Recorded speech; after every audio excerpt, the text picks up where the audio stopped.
everyone!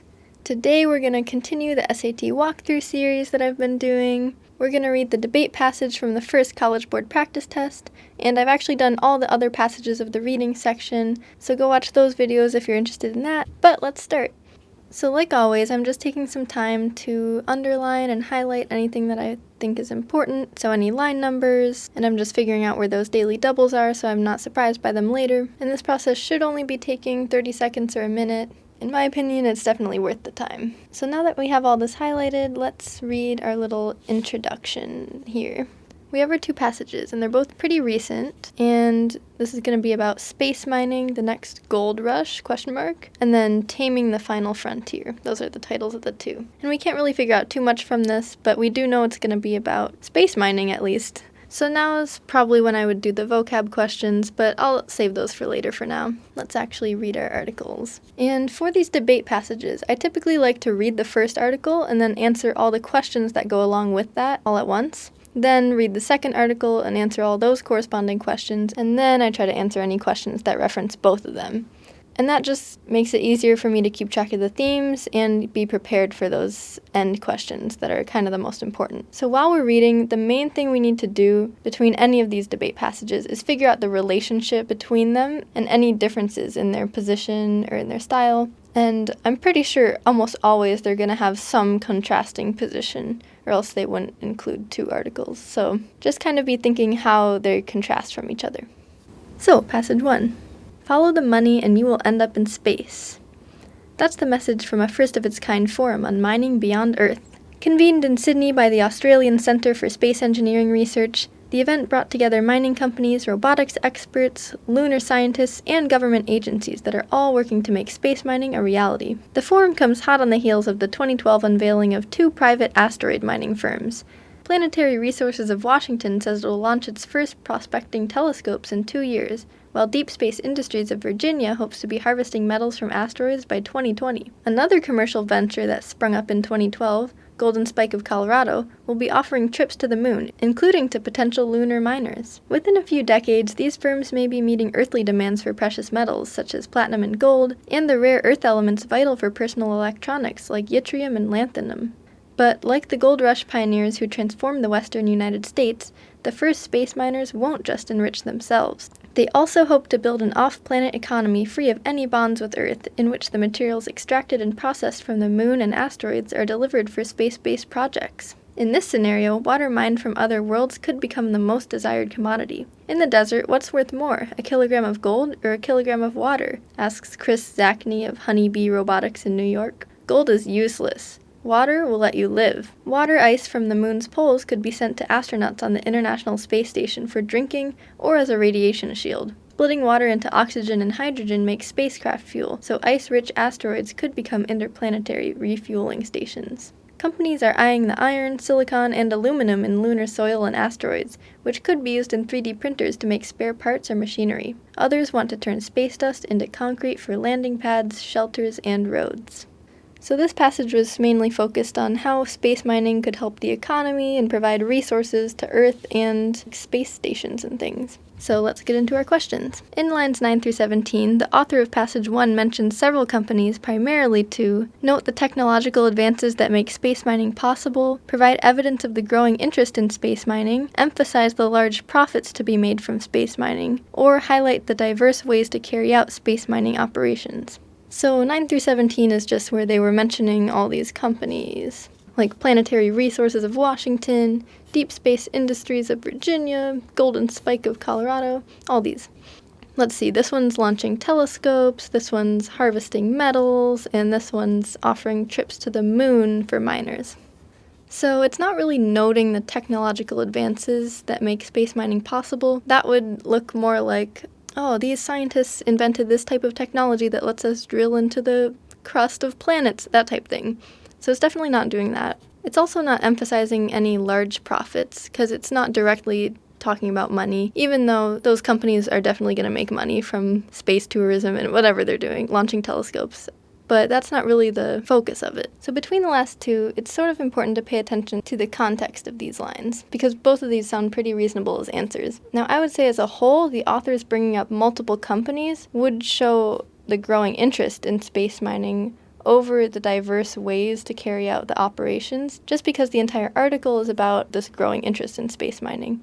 So that's why I would go with B instead of D. Next, we have the author of passage 1 indicates that space mining could have which positive effect? And if we zoom out here, this is actually our first daily double. So if you're new here, what I like to do is kind of do these in reverse order, although it doesn't always work for every question perfectly. But we're just going to cover up the answer choices and read the first question. So the author of passage 1 indicates that space mining could have which positive effect? And now we go read all of our circled quotes and try to find a positive effect. So we're looking for the answer to the second question before we pick the first one. Within a few decades, these firms may be meeting earthly demands for precious metals such as platinum and gold and yttrium and lanthanum. So this would be like providing resources for Earth. And that seems like a pretty good positive effect.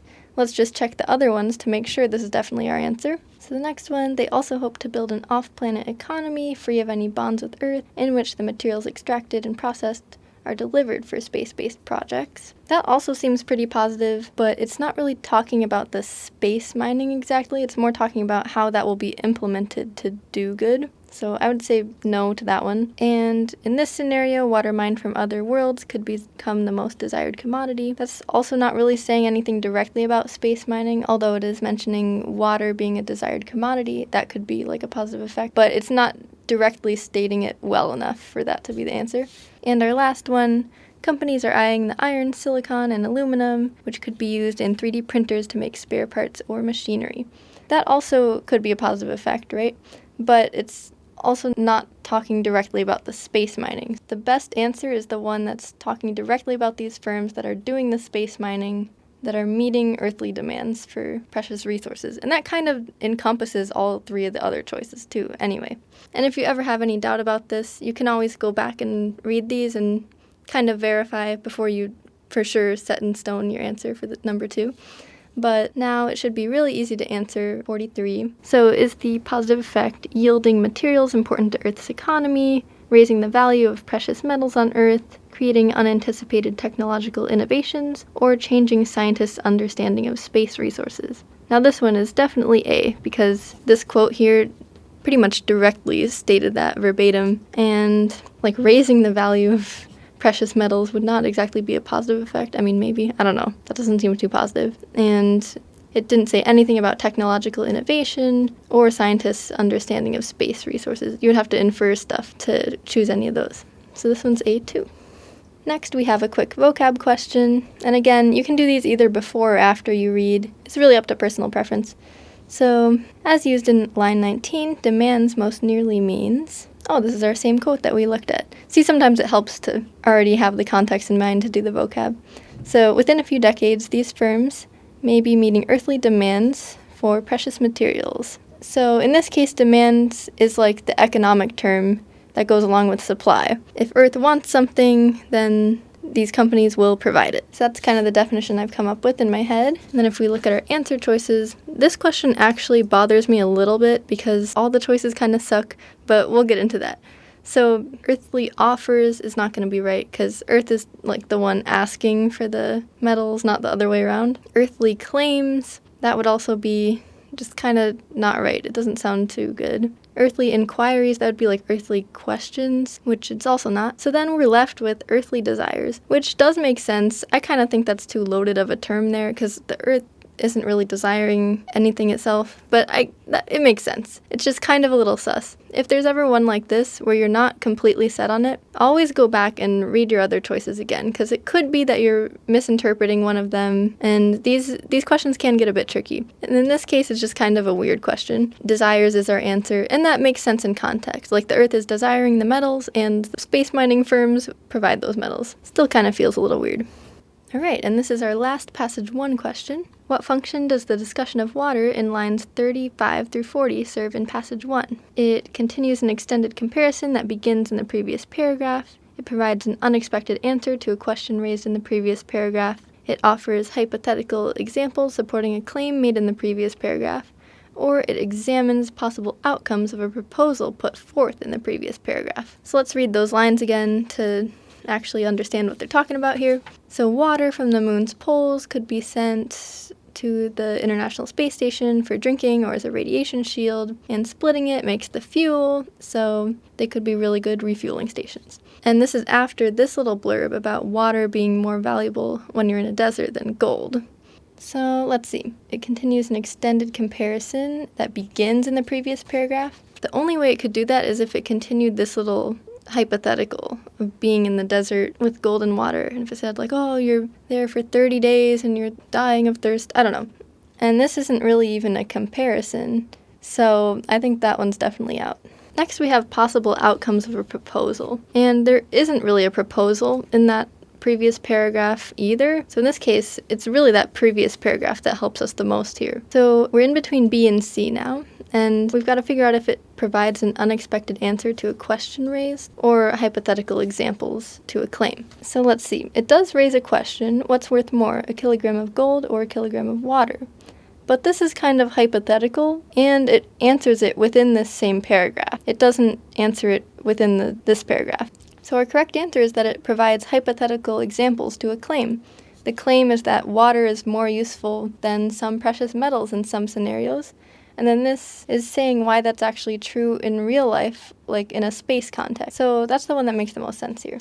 All right, I think it's time to read passage 2 now. Now that we've thoroughly gotten passage 1 in our minds.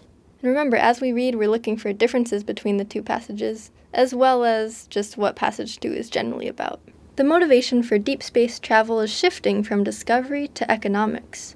The past year has seen a flurry of proposals aimed at bringing celestial riches down to Earth. No doubt this will make a few billionaires even wealthier, but we all stand to gain. The mineral bounty and spin-off technologies could enrich us all. But before miners start firing up their rockets, we should pause for thought. At first glance, space mining seems to sidestep most environmental concerns. There is probably no life on asteroids, and thus no habitats to trash. But its consequences, both here on Earth and in space, merit careful consideration. Part of this is about principles. Some will argue that space's magnificent desolation is not ours to despoil, just as they argue that our own planet's poles should remain pristine. Others will suggest that glutting ourselves on space's riches is not an acceptable alternative to developing more sustainable ways of earthly life.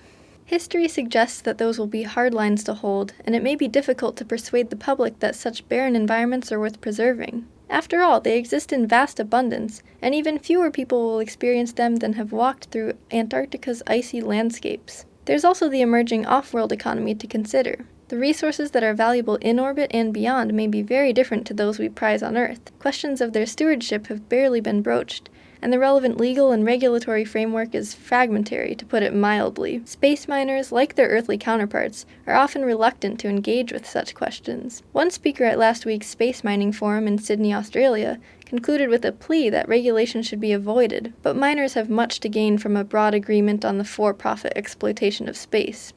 Without consensus, claims will be disputed, investments risky, and the gains made insecure. It is in all of our long-term interest to seek one out. So Passage 2 was definitely more hesitant about the whole space mining adventures than Passage 1 is. Passage 1 was kind of more laissez-faire, it's going to expand the economy, resources, yay! And Passage 2 is saying, we need to think about this for a second, there should probably be some regulations so people don't, utterly destroy space and go crazy with it.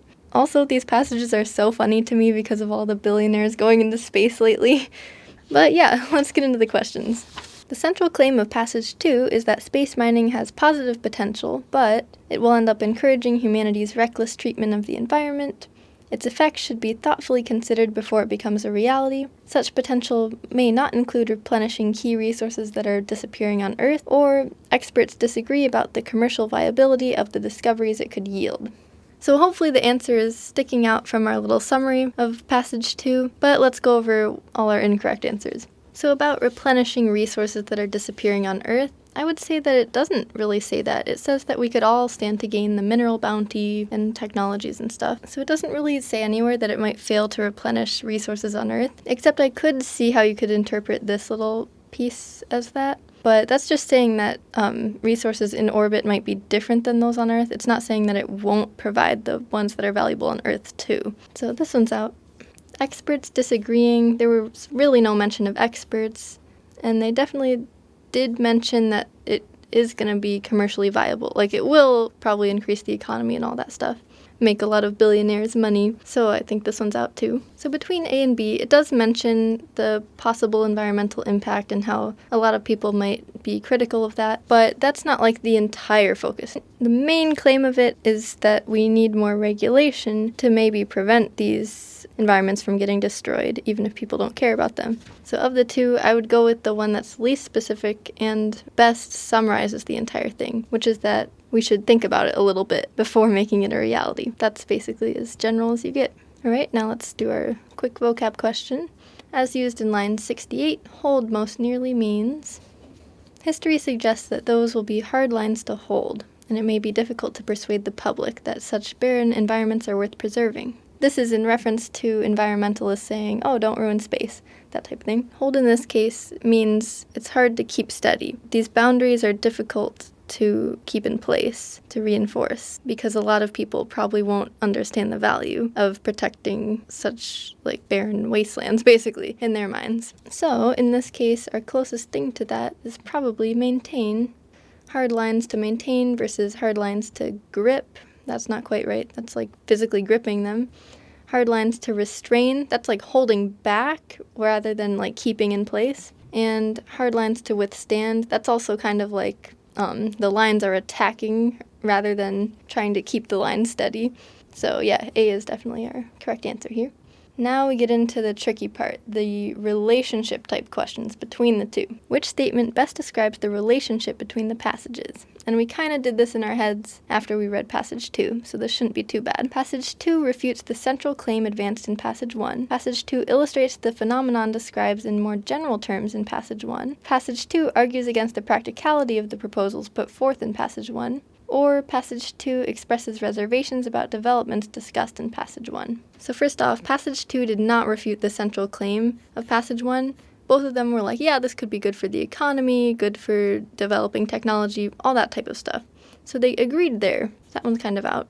The only way the two differ is in like how much they wanted to think about it before kind of like going at it. There was really no phenomenon described in passage 1, or I can't think of any that stands out to me, and passage 2 definitely didn't describe it in more general terms, if there was a phenomenon. I don't know if the phenomenon would be the space mining here, but whatever it is, that one doesn't really make sense. We're left with passage 2 arguing against the practicality of the proposals or expressing reservations about developments. And these are kind of similarly worded, but arguing against the practicality of something is like saying that something's not going to be as easy as you thought it would be. So that's saying like the space mining is going to be difficult, or like it's not going to be feasible. We can't do it, which passage 2 didn't do, because passage 2 is worried that space mining is going to kind of get out of control, or we're not going to have the right tools to manage it. So that's kind of like the opposite of C. So our correct answer is that passage 2 expresses reservations about the developments discussed in passage 1. We can clearly say that the developments are going to be the space mining, the commercialization of that, and passage 2's reservations are that, hey, maybe we should slow down a bit, think about what the potential impacts of this are, and think about how we want to proceed before we just kind of attack space, you know? And that's why we're confident it's D. So next, we actually have our second daily double. So let's read this question, these lines, and actually I think we'll have to read the answer choices in this case. And then let's look at these quotes and see which one most closely answers that entire question. The author of passage 2 would most likely respond to the discussion of the future of space mining in lines 18 through 28, passage 1, by claiming that such a future is inconsistent with the sustainable use of space resources, will be difficult to bring about in the absence of regulations, cannot be attained without technologies that did not yet exist, or seems certain to affect Earth's economy in a negative way. Within a few decades, these firms might be giving us resources, but they won't just enrich themselves, they'll also help build this economy off of Earth, where materials can be extracted and delivered for space-based projects and all. So let's read our quotes now. Part of this is about principles. Some will argue that space's magnificent desolation is not ours to despoil, just as they argue that our own planet's poles should remain pristine. So I could see how this could be an environmental argument. And if we look at the first question, we do have A that would kind of match up with it. So the author of passage 2 would argue that it's inconsistent with the sustainable use of space resources. This word inconsistent kind of makes me a little hesitant because there hasn't really been a lot of space resource mining. Like, I don't know. That seems like kind of a weird way to phrase that, but let's see if there's anything better. So next we have the resources that are valuable in orbit and beyond may be very different to those we prize on Earth. Let's see if this one matches with any of our answer choices from number 1. And there's really nothing here that emphasizes that the resources that Earth and space values are different. So, I mean, maybe D, but that's a huge stretch. So I would completely discount this one. Next, we have one speaker concluded with a plea that regulation should be avoided. That, again, doesn't really tell us anything. If we look at this, we can't really match up an answer choice with that one either, except maybe B, but that just said, hey, the miners want to avoid regulations. So I would discount this one too. And our last one is, without consensus, claims will be disputed, investments risky, and the gains made insecure.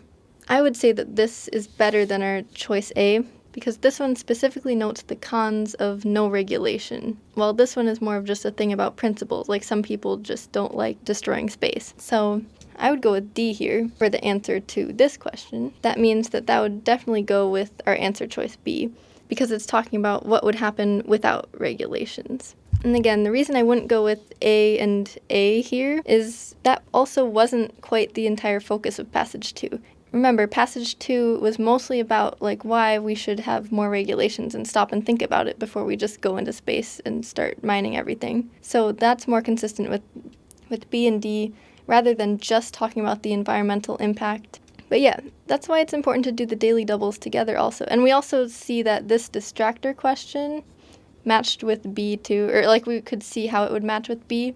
So that's kind of like double bonus points for B being the answer here, which would make D the best answer for this one. It's kind of like a logic game that you've got to play with it.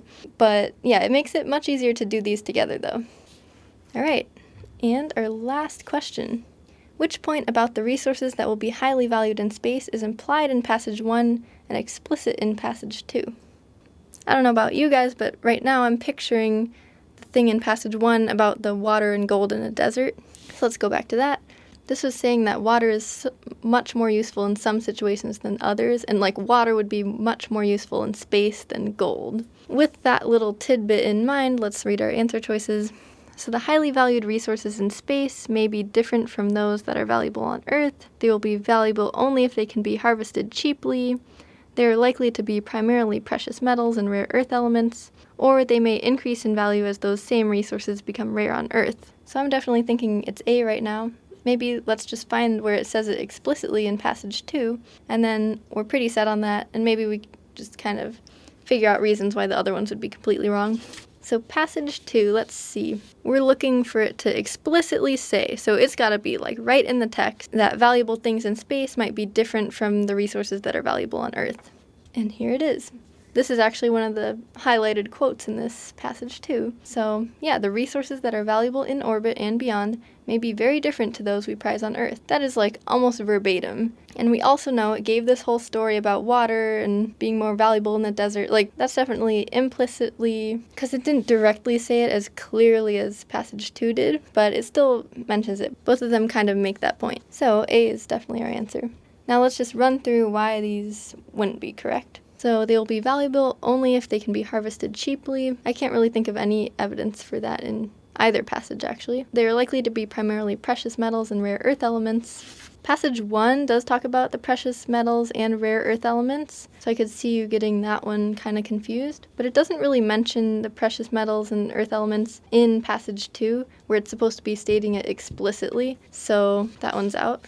And they may increase in value as those same resources become rare on Earth. That one I could see how you would infer it, because it kind of follows that, like, if something becomes rare on Earth, yeah, it'll be more valuable. So it kind of goes along with A, but also it's kind of a misinterpretation of what A was actually saying. It didn't state this directly anywhere, and you'd have to kind of infer some things for this to be the case, even though, yeah, it probably would increase in value if those resources would become rare. That's just like economics, but we have like a strong case for A, so this one's out. All right, so that is actually our last passage of the reading section of the first College Board test. Next time we'll be moving on to the writing section of this one, and eventually we'll do the math section, so don't worry. Leave a like and subscribe if you you enjoyed this video or if it helped you at all, and comment down below if you have any questions or tips for people, and I'll see you next time with the writing section. Bye!